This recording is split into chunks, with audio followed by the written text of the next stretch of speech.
So it's been a little bit of a slow news week, being the week before Christmas and all. And most of what's being talked about on the news right now has to do with this continuing resolution bill, the bill that started off at 1,500 pages, got slimmed down to around 116 pages after Elon Musk threatened to primary some of these Republicans who were voting for the massive omnibus bill. And where we're at right now, it looks like Speaker Mike Johnson capitulated once again to Democrats. First, he said he was going to break up the bill into smaller chunks and have the House of Representatives vote on each bill separately. Well, looks like once again he has capitulated to Democrats and the Democrat Minority Leader Hakeem Jeffries, and he is going to put all the bills together. And it's most likely going to pass just a bunch of money that we don't have going to things that we don't need. Now, there are a couple things that are important in there, of course, that have to do with disaster relief for areas like North Carolina, some of these people who have been affected by hurricanes. But that's mostly what's been going on in the news lately. And I searched far and wide to find something positive for you guys going into this Christmas weekend, and I found this, and this is pretty huge. And being a Minnesota native myself, I was born in Minnesota, I was glad to see this, even if it might be temporary. But Republicans have won Minnesota House majority after judge rules candidate ineligible.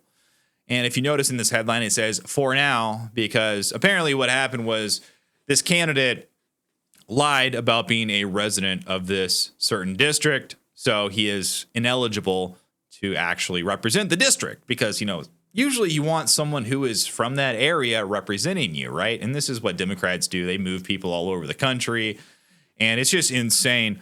But District Court Judge Leonardo Castro on Friday ruled that Democrat Curtis Johnson did not meet the residency requirement to serve in the Minnesota House, enjoining him from receiving an election certificate and saying the seat should be filled through a special election.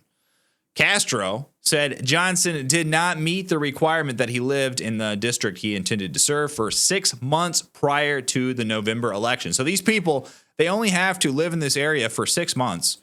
And it looks like what happened is this guy obtained a lease. He simply leased an apartment in this area, and he said that he was a resident.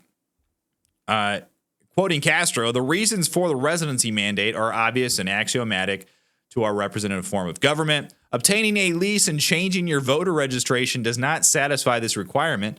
Meaningful physical presence is required to show genuine intent to reside in the district. The people of 40B deserve no less. So this guy, all he did to run for election was simply get a lease in this area. But he wasn't there. He doesn't care. He's just simply trying to run for representation. And this is absolutely insane. Johnson did not immediately respond to the request. But I just wanted to show you this. Neil Johnson, who is himself from Minnesota, I believe, he is pretty excited about this. And he kind of posted some information about this Democrat and why it's very important that he is declared ineligible, even though it's probably going to end up in the end that a Democrat is going to be taking that seat anyways. But maybe we can get some stuff done just within that time frame where we have a Republican majority. I'm really hoping, because Minnesota has just been gripped and taken hostage by insane leftist policy for so long. And I don't like seeing my state that I was born in burned to the ground. But Neil Johnson says Minnesota just went red. We were tied 67-67 in the Minnesota State House, but a Democrat cheated. I know what you're thinking. No way. But yes, it happened. Curtis was not the resident he said he was. This is in addition to another case being decided where 20 plus votes were lost. Yes. You know what? I forgot about this one. Yeah, there's another case where is very close election where they lost a bunch of votes and the Democrat won somehow. Surprise. But this resulted in the Dim winning by 14 votes. That case is still in the court, so it may go even further right. Alpha News reports a Ramsey County judge issued an order on Friday finding that a DFL legislator-elect did not meet the residency requirements to serve as representative for a North Metro district and is enjoined from taking the oath of office.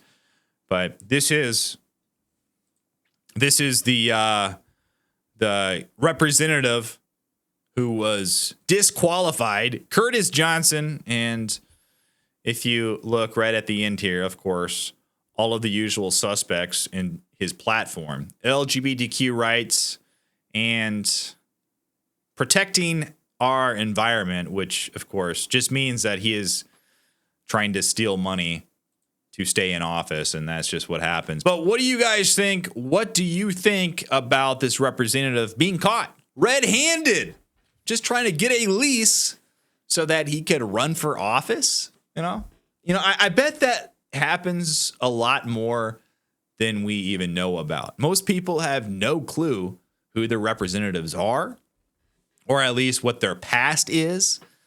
And they just look at the R or the D and they vote for either the R or the D. I think that's by design. I think these labels are abstracted to the point where they can control the populace even more, because people just like, well, I loosely align with the Republican Party, so I'm going to vote for any R. And some people say I loosely align with the Democrat Party, so I'm going to vote for any D. I would be 100% okay with getting rid of parties altogether. Get rid of the party system. But of course, that's never going to happen. That's wishful thinking. But I sure wish it would happen. But let me know what you think down below in the comments. Like and subscribe to my channel. I really appreciate it. Merry Christmas, and I'll see you on the next one.